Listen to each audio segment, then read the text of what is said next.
41. Os judeus, portanto, murmuravam contra ele. O evangelista explica a causa da murmuração, a saber que os judeus se sentiram escandalizados com a condição humilde da natureza humana de Cristo e não perceberam nele coisa alguma divina ou celestial. Não obstante, ele mostra que eles tinham uma dupla obstrução. Uma delas eles mesmos forjaram de uma falsa opinião quando disseram: não é este Jesus, o filho de José, cuja pai e mãe nós conhecemos? Outra é oriunda de um sentimento perverso, a saber, não criam que Cristo fosse o Filho de Deus, porque ele desceu aos homens vestido de nossa carne, mas seremos culpados da excessiva malignidade se desprezarmos o Senhor da glória, só porque ele se esvaziou e assumiu a forma de servo. Filipenses 2,7. Porque esta foi, acima de tudo, uma eminente prova de seu infinito amor para conosco e de sua maravilhosa graça. Além disso, a majestade divina de Cristo não ficou tão velada sob a humilde e desprezível aparência da carne, ao ponto de não exibir os raios de sua magnificência de variadas formas, mas aqueles homens rudes e estúpidos não tinham olhos para verem sua glória honrosa e clara. Também pecamos em ambas estas formas. Primeiro, constitui-se-nos um grande entrave o fato de que é somente com os olhos carnais que visualizamos a Cristo. E esta é a razão porque nada de honroso percebemos nele, porque nossa pecaminosa visão pervertemos tudo, porque por nossa pecaminosa visão pervertemos tudo o que pertence a ele e à sua doutrina. Tão incapazes somos de tirar de ambos algum proveito ou de ver ambos por um prisma correto. Segundo, não satisfeitos com isso, adotamos muitas falsas imaginações, as quais produzem menosprezo pelo Evangelho. Sim, há inclusive muitos que engendram para si monstros para os transformarem pretexto para odiarem o Evangelho. E assim o mundo deliberadamente descarta a graça de Deus. Ora, o evangelista expressamente aponta para os judeus, a fim de nos informar que a murmuração procedia dos que se gloriam no rótulo da fé e da igreja, para que todos nós aprendamos a receber Cristo com reverência quando ele descer a nós e para o que, na proporção que ele se chegar a nós, mais alegremente nos cheguemos a ele para que nos eleve à sua glória celestial. 43. Não murmureis entre nós. Ele lhes devolve a causa da murmuração como se quisesse dizer: minha doutrina não contém base por escândalo, visto, porém, serdes réprobos, vos irritais, vomitando vosso veneno, e a razão de não gostardes dela é porque vosso paladar está viciado. 44. Ninguém pode vir a mim se o Pai não me enviou, se o Pai que me enviou não o trouxer. Ele não os acusa meramente de perversidade, mas também os lembra de ser um dom peculiar de Deus, a graça de abraçar a doutrina que é exibida por ele. Isso ele faz para que a incredulidade deles não viesse a perturbar as mentes frágeis, pois muitos são tão nércios que nas coisas de Deus dependem das opiniões dos homens. Em consequência do que nutrem suspeitas contra o Evangelho, tão logo veem que ele não está sendo recebido pelo mundo. Os incrédulos, em contrapartida, gabando-se de sua obstinação, têm a audácia de condenar o Evangelho só porque ele não os agrada.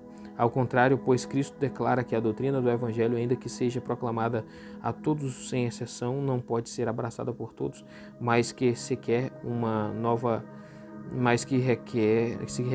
nova compreensão e uma nova percepção, e portanto que a fé não depende da vontade humana, mas que é Deus quem a dá. Se o Pai não o trouxer, e a Cristo é usado aqui metaforicamente para crer nele, tensionando o Evangelho realçar a metáfora da sentença adjunta, dizendo que tais pessoas são trazidas ou atraídas para que Deus ilumine seus entendimentos e cujos corações ele curve e forme para a obediência de Cristo. A afirmação equivale a isto, que não devemos admirar-nos se muitos se recusam a abraçar o Evangelho, porque ninguém jamais será por si mesmo capaz de ir a Cristo, a não ser que Deus antes o aproxime por seu Espírito. E daí se segue que nem todos são atraídos, mas que Deus outorga esta graça àqueles a quem ele elegeu. Aliás, quanto ao modo de atrair, ele não é violento ao ponto de compelir os homens por força externa, mas ainda é um poderoso impulso do Espírito Santo, o qual faz com que as pessoas queiram quando anteriormente estavam indispostas e relutantes. Portanto, é uma observação falsa e profana dizer que ninguém é atraído senão aqueles a quem queiram ser atraídos. Como se o ser humano pudesse voluntariamente ser obediente a Deus por seus próprios esforços, pois a disposição com que os homens seguem a Deus é a que ele já tem em si, a qual formou seus corações para obtê-lo. 45. Está escrito nos profetas. Cristo confirma pelo testemunho de Isaías o que dissera, que ninguém pode ir a ele se o Pai não o trouxer. Ele usa a palavra do profeta no plural, porque todas as suas profecias estavam coligidas em um só volume, de modo que todos os profetas fossem considerados em um só livro. A passagem que é aqui citada se encontra em Isaías 54:13, onde, falando da restauração da igreja, ele lhe promete que os filhos seriam ensinados pela instrução de Deus. Daí facilmente poder inferir-se que a igreja não pode ser restaurada de qualquer outra forma senão por Deus, empreendendo o ofício de mestre e conduzindo os crentes a si. O método de ensino de que fala o profeta não consiste meramente da voz externa, mas igualmente na operação secreta do Espírito Santo. Em suma, esta docência de Deus consiste na iluminação interior do coração, e serão todos ensinados por Deus. Quanto à palavra todos, ela deve limitar-se aos eleitos, os únicos que são verdadeiros filhos da igreja. Ora, não é difícil ver de que maneira Cristo aplica esta predição ao presente tema. Isaías mostra que somente então é a igreja verdadeiramente edificada, ou seja, quando ela tiver seus filhos instruídos por Deus. Cristo, pois, com razão conclui que os homens não têm os olhos para visualizar a luz da vida, a não ser que Deus os obra. Ao mesmo tempo, porém, ele se firma no termo geral, todos, porque ele deduz dela que todos os que são ensinados por Deus são eficazmente trazidos a fim de que venham, e a isto se relaciona o que imediatamente adiciona. Todo aquele que de meu Pai ouviu e aprendeu. O equivalente disto é que todos quantos não creem são réprobos e condenados à destruição, porquanto todos os filhos da igreja e herdeiros da vida são por Deus feitos seus discípulos obedientes. Daí segue-se que não há um sequer dentre todos os eleitos de Deus que deixará de ser um participante da fé em Cristo. Repetindo, visto que Cristo previamente afirmara que os homens não têm condição de crer enquanto não forem atraídos, assim ele agora declara que a graça de Cristo, por meio da qual eles são atraídos, é eficaz, de sorte que necessariamente crerão. Estas duas sentenças subvertem completamente todo o poder de livre-arbítrio sonhado pelos papistas, pois se somente quando o Pai nos atrai é que começamos a ir a Cristo, não há em nós qualquer princípio de fé, nem qualquer preparação para ela. Em contrapartida, se todos os que vão são aqueles a quem o Pai instrui, ele lhes dá não só a decisão de crer, mas também a própria fé para crer. Portanto, quando voluntariamente obedecemos à diretriz do Espírito, esta é uma parte, por assim dizer, selagem da graça, porque Deus não nos atrairia se simplesmente estendesse sua mão e deixasse nossa vontade em um estado de indecisão.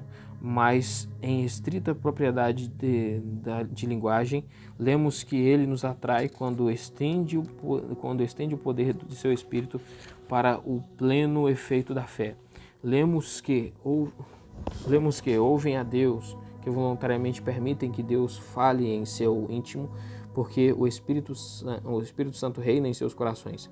Venha a mim, ele mostra a inseparável conexão que existe entre ele e o Pai, pois o sentido é que é impossível que alguém seja discípulo de Deus e não obedeça a Cristo, e que os que rejeitam a Cristo se recusem a deixar instruir por Deus, porque a única sabedoria que todos os eleitos adquirem na escola de Deus é ir a Cristo, pois o Pai que o enviou não pode negar a si mesmo. 6:46 a 51. Não que alguém tenha visto o Pai, senão aquele que é de Deus, esse tem visto o Pai. Em verdade vos digo, aquele que crê em mim tem a vida eterna, eu sou o pão da vida, vossos pais comeram maná no deserto e estão mortos. Este é o pão que desceu do céu, para que alguém possa comer dele e não morra. Eu sou o pão vivo que desceu do céu, se alguém comer deste pão, viverá para sempre, e o pão que eu darei é minha carne, a qual darei para o fim do mundo. 46. Que alguém tenha visto o Pai, visto que ele até aqui esteve engrandecendo a graça de seu Pai, assim agora ele ardentemente dirige os crentes exclusivamente a si, pois duas coisas devem ser mantidas juntas, que nenhum conhecimento de Cristo pode ser obtido enquanto o Pai não iluminar com seu Espírito os que são por natureza cegos, e contudo é inútil buscar a Deus a menos que Cristo tome a vanguarda, porque a majestade de Deus é tão gloriosa que os sentidos humanos não podem atingi-la. Não só isso, mas todo aquele conhecimento de Deus que os homens pensariam que já receberam de Cristo seria um abismo mortal. Ao dizer que somente ele tem conhecido o Pai, sua intenção é dizer que ele é um ofício que lhe pertence de forma peculiar e prerrogativa de manifestar a Deus aos homens, o qual de outra forma continuaria oculto. 47. Aquele que crê em mim. Esta é uma explanação da afirmação anterior, pois com estas palavras aprendemos que quando cremos em Cristo, que Deus se faz conhecido a nós, porque só então começamos a ver como um espelho ou como numa imagem brilhante e vívida, Deus que antes era invisível e execrável, pois tudo quanto nos é declarado concernente a Deus, se não nos conduzir a Cristo, já expliquei que o que se deve crer em Cristo, pois não devemos imaginar uma fé confusa e vazia, a qual priva Cristo de seu poder, como os papistas que creem em Cristo apenas até onde são capazes de pensar. Pois a razão por que obtemos vida mediante a fé é que saibamos que todas as partes de nossa vida estão contidas em Cristo. Não é bem fundamentada a inferência que alguns extraem desta passagem, que crer em Cristo é o mesmo que comer a Cristo ou comer sua carne, pois estas duas coisas diferem uma da outra como primeira e última. Assim, ir a Cristo beber dele, porque ir a ele é primeiro em ordem. Reconheço que Cristo não é comido senão mediante a fé, mas a razão é porque recebemos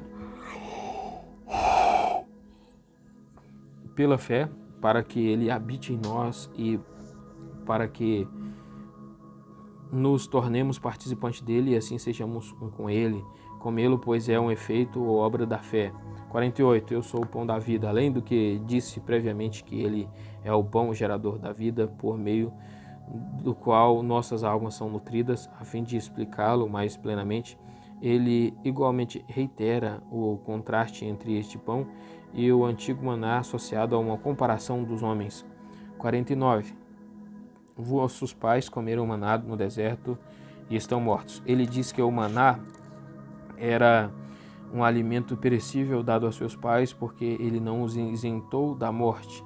Segue-se, pois, que as almas não encontram aquele alimento em qualquer outra parte senão nele, pelo qual são nutridos para a vida eterna. Além disso, devemos recordar o que afirmei previamente, a saber, o que ele diz aqui não se relaciona com o maná, até onde ele era uma figura secreta de Cristo, pois neste aspecto Paulo o chama alimento espiritual, 1 Coríntios 10:3. Mas já dissemos que Cristo aqui acomoda seu discurso aos ouvintes, os quais, cuidando tão somente do alimento para o estômago, nada mais conseguiam ver mais elevado no maná. Portanto, com razão ele declara que seus pais estão mortos, isto é, aqueles que da mesma maneira se devotaram ao estômago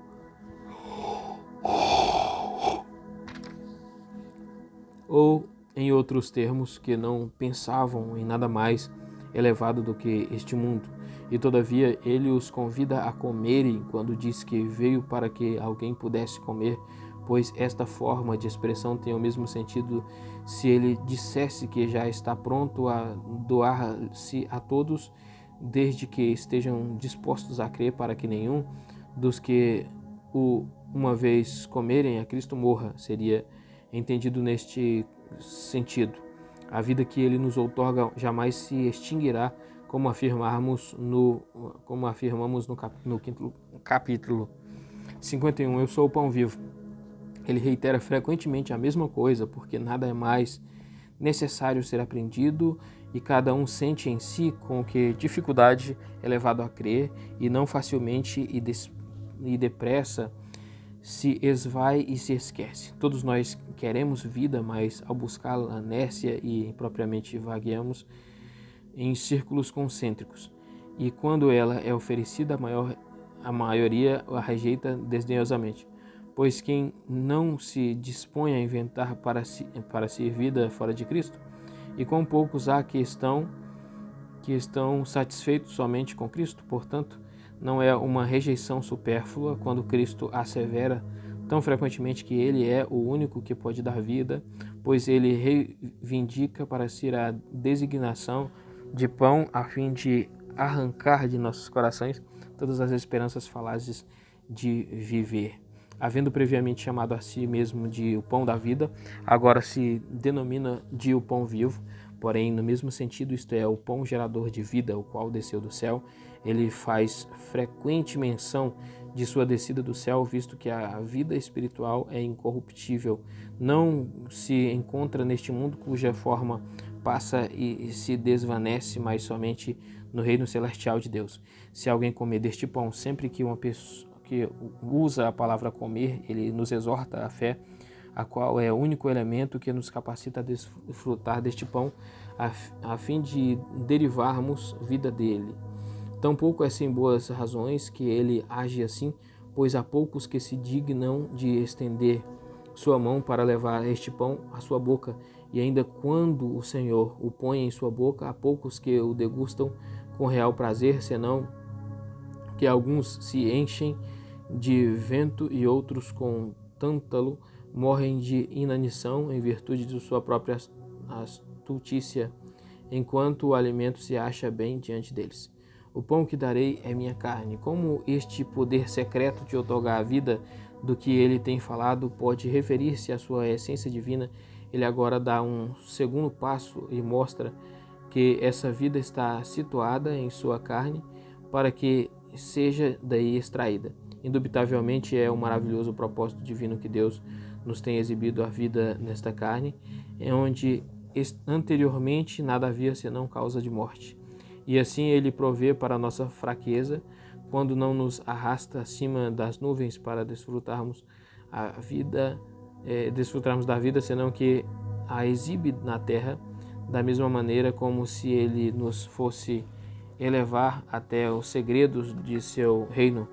E não obstante, enquanto corrige a soberba de nossa mente, ele testa a humildade e obediência de nossa fé, quando ele prescreve aos que buscariam a vida a depositar confiança na carne dele, a qual é desprezível em sua aparência.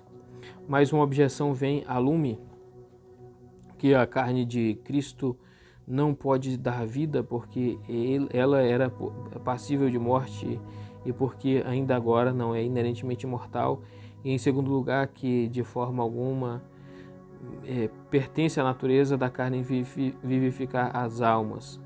Minha resposta é que, embora tal poder emane de uma outra fonte distinta da carne, não obstante esta não é a razão porque a designação não possa aplicar-lhe a exatidão, pois como o verbo de Deus é a fonte da vida, João 1,4, assim sua carne como um canal nos comunica aquela vida que habita intrinsecamente, por assim dizer, em sua deidade, e neste sentido ela é chamada doadora de vida porque nos comunica aquela vida que nos é emprestada de outra forma.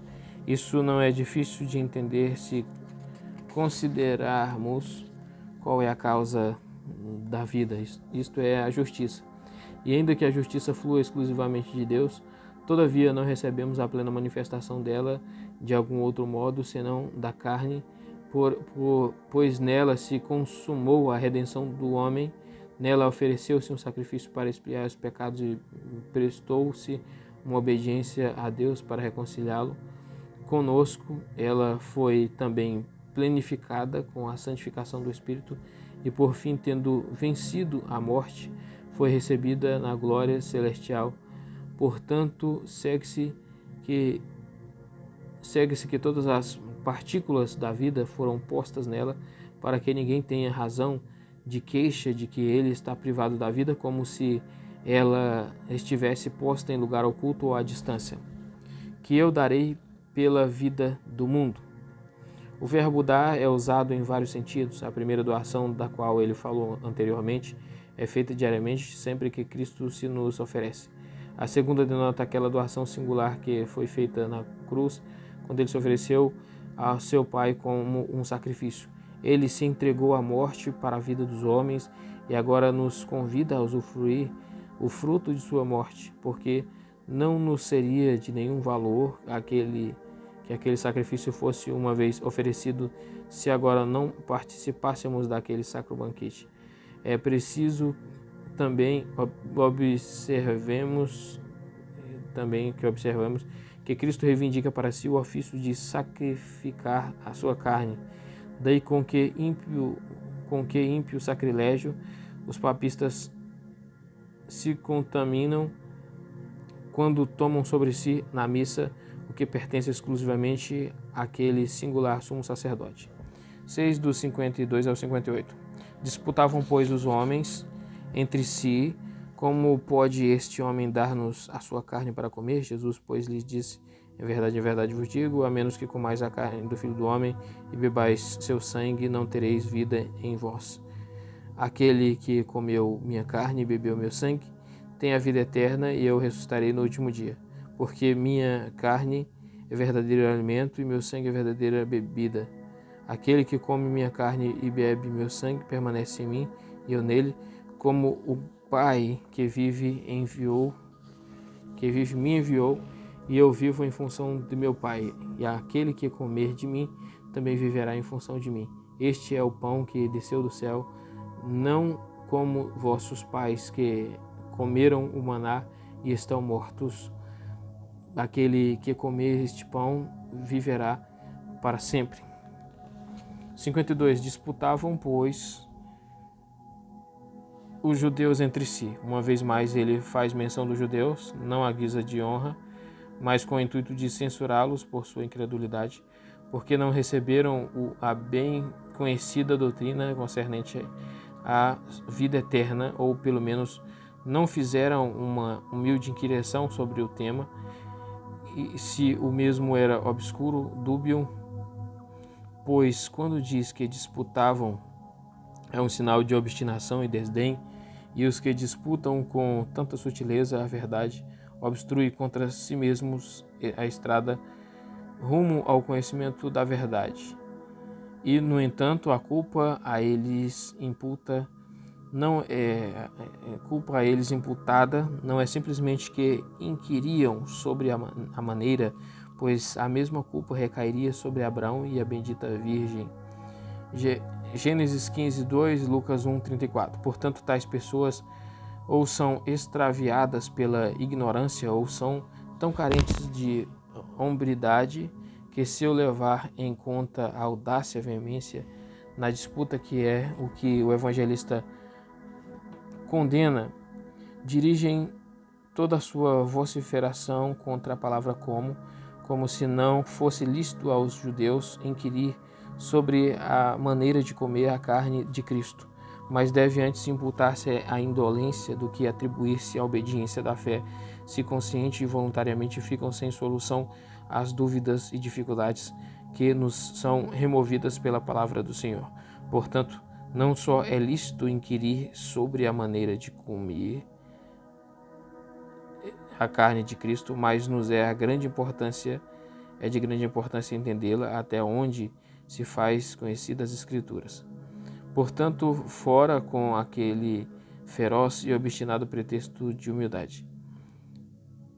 Da minha parte, estou satisfeito com a palavra singular de Cristo, quando ele declara que sua carne é verdadeiro alimento.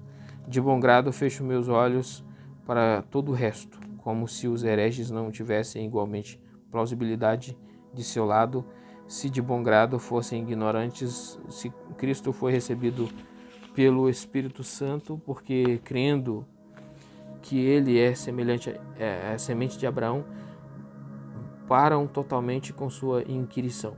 Só devemos preservar tal moderação acerca das obras secretas de Deus quando não quisermos saber nada mais além do que ele determina por sua palavra.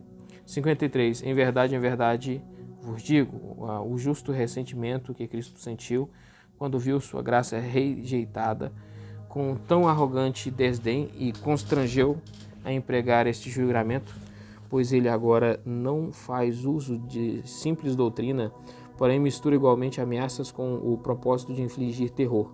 Ele anuncia perdição eterna contra todos os que se recusam a buscar vida em sua carne, como se quisesse dizer: se vós mantendes minha carne em desprezo, estejais certos de que não vos restará nenhuma outra esperança de vida. A vingança que aguarda todos os que desprezam a graça de Cristo consiste nisso, que perecerão miseravelmente juntamente com sua soberba, e a razão por que devem ser enfrentados com fraqueza e severidade é para que não continuem a se orgulhar. Pois se ameaçamos com morte as pessoas enfermas que se recusam a tomar remédios, o que devemos fazer com os perversos quando tudo fazem a seu alcance para quando está em seu poder destruir a própria vida, a menos que comais a carne do Filho do Homem. Ao dizer a carne do Filho do Homem, a expressão é enfática, porque os reprova por seu desdém, o qual é oriundo de sua visão de que ele se assemelhava a outros homens. O significa, pois é este: tanto quanto vos apraz, me desprezais em virtude da humildade e desprezível aparência de minha carne, a despeito de essa carne desprezível conter vida, e se estáis vestidos dela, em parte alguma achareis algo mais que possa vivificar-vos. Os antigos caíram em grosseiro erro de pressupor que as criancinhas ficavam privadas da vida eterna se não lhes administrasse a Eucaristia, isto é, a ceia do Senhor. Porquanto este discurso não se relaciona com a ceia do Senhor, e sim com a comunicação ininterrupta da carne de Cristo, a qual obtemos a parte do uso da ceia do Senhor.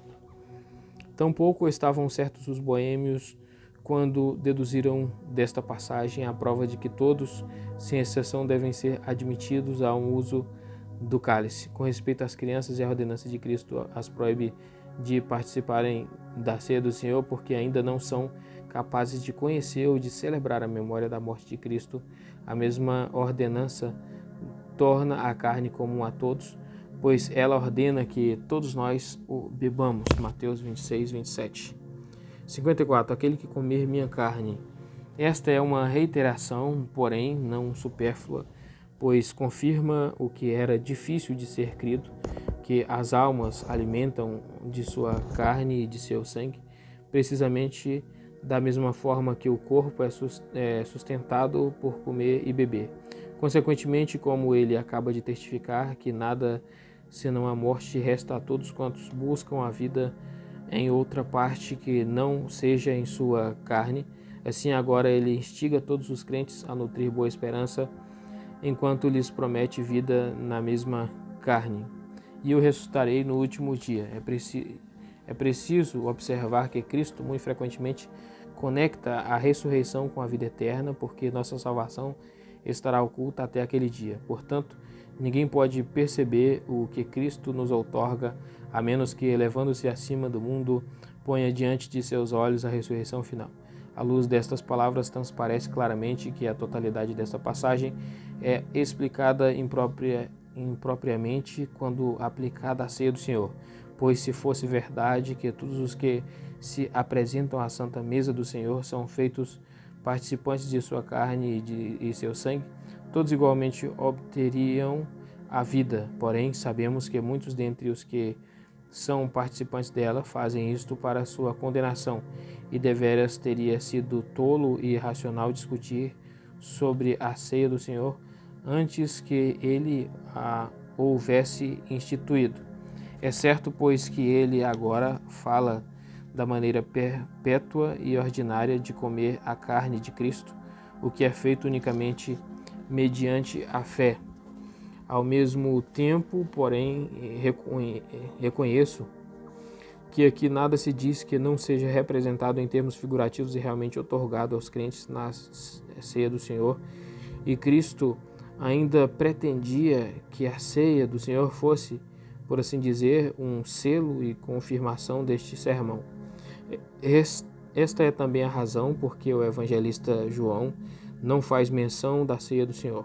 E por isso Agostinho segue a ordem natural quando, ao explicar este capítulo, não toca na ceia do Senhor até chegue à conclusão. Então, ele mostra que este mistério é simbolicamente representado sempre que as igrejas celebrem a ceia do Senhor em alguns lugares diariamente e em outros lugares somente no dia do Senhor. 55. Porque minha carne é verdadeiro alimento. Ele confirma a mesma afirmação em outros termos.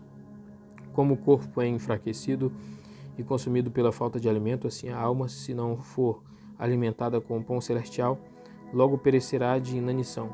Pois quando declara que sua carne é verdadeiro alimento, sua intenção é dizer que as almas ficarão famintas por falta de alimento. Então tu só acharás a vida em Cristo quando buscares a nutrição da vida em sua carne. Assim, devemos gloriar-nos com Paulo de que nada reputamos como excelente senão Cristo crucificado, porque tão logo nos afastamos do sacrifício de sua morte, com nada mais nos deparamos senão com a morte. Tampouco há alguma outra estrada que nos conduza a uma percepção de seu divino poder, senão através de sua morte e ressurreição. Abracemos, pois, a Cristo como o servo do Pai, Isaías 52:1, para que ele se nos revele como sendo o príncipe da vida, Atos 3:15, pois quando ele se esvaziou, Filipenses 2:7, foi para que assim fôssemos enriquecidos com a abundância de todas as bênçãos. Sua humilhação e descida ao inferno nos soergueram até o céu, e ao suportar a maldição de sua cruz, ele hasteou a bandeira de nossa justiça como um esplêndido memorial de sua vitória. Consequentemente, é falso expositor do mistério da ceia do Senhor quem afasta as almas da carne de Cristo. Em meu sangue é verdadeira bebida, porque, porém, Cristo faz separadamente menção de seu sangue. Quando ele está incluído na palavra carne, respondo que ele agiu assim em condescendência à nossa fraqueza, pois quando expressamente menciona comida e bebida, ele declara que a vida que outorga é completa em cada aspecto, para que não imaginemos para nós uma vida que seja só a metade ou imperfeita, como se quisesse dizer que não nos faltará nada que pertença à vida.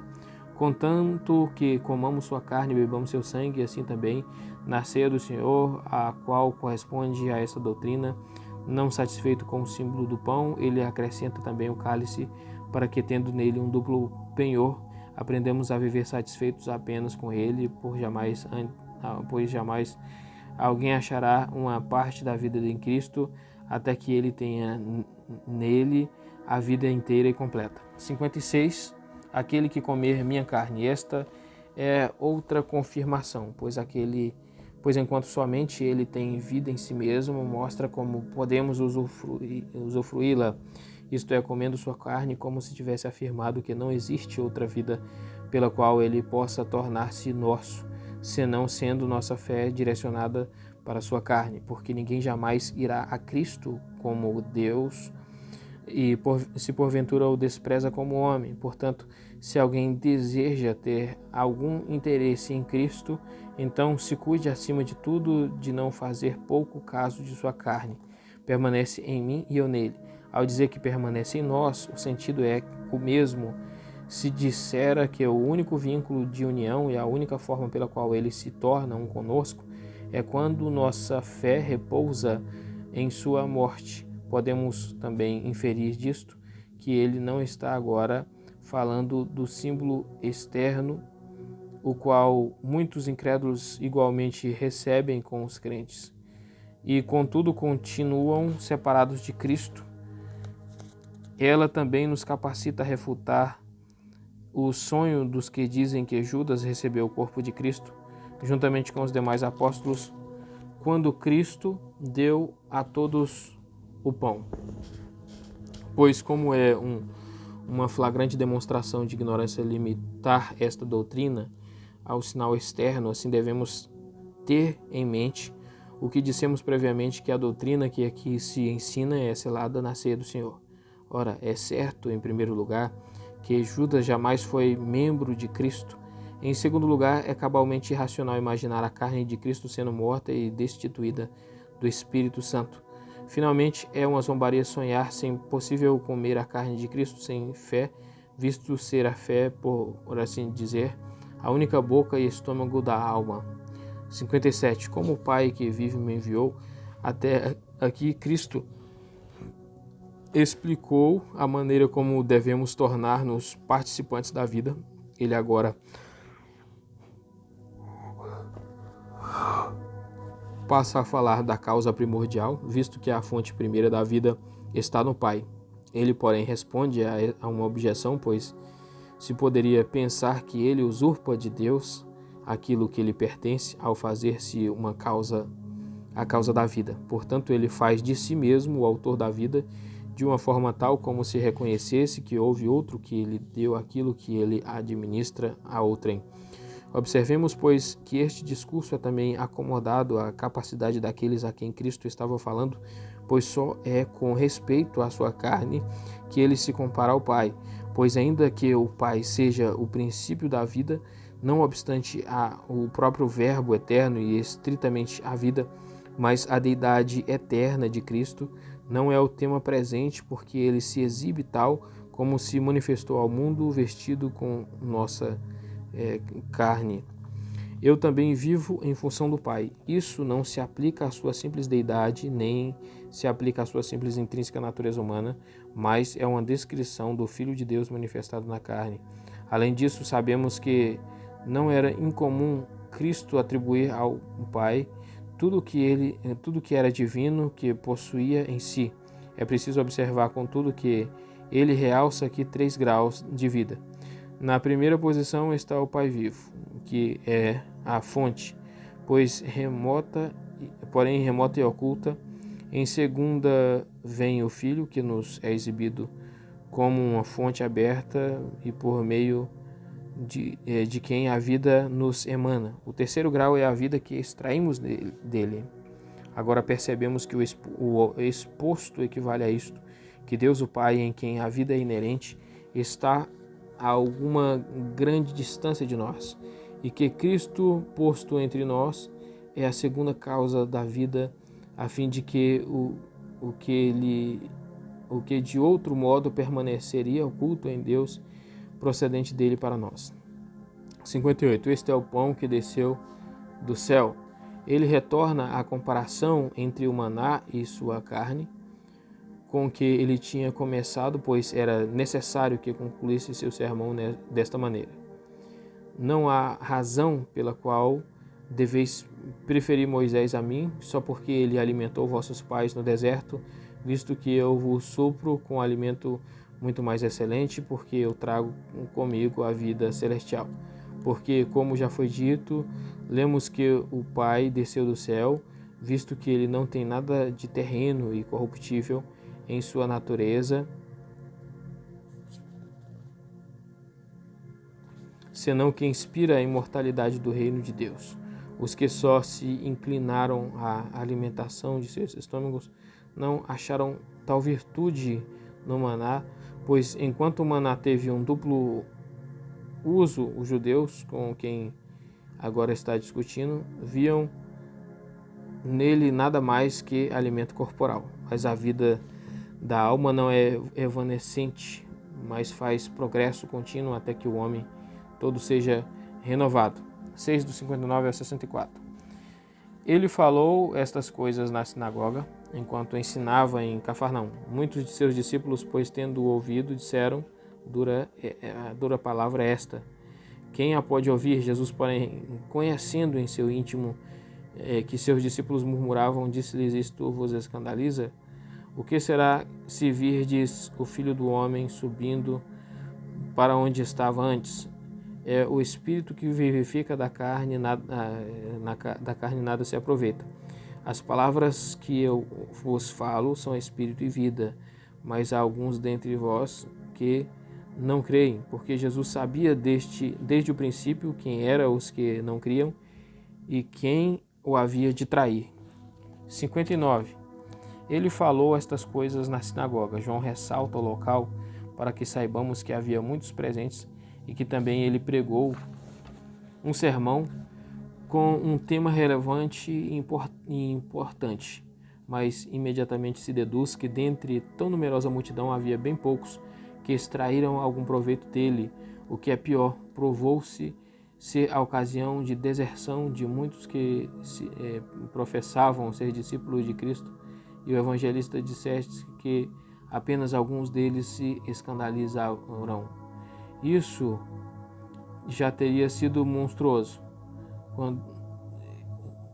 Quando, porém, se levantam em multidões e conspiram juntos contra ele, que nome daremos a esse ato? Que esta narrativa, pois, seja impressa profundamente em nossas mentes, para que jamais murmuremos contra Cristo quando ele falar, e se na atualidade percebermos alguma coisa desse gênero em outros, que sua soberba não perturbe nossa fé.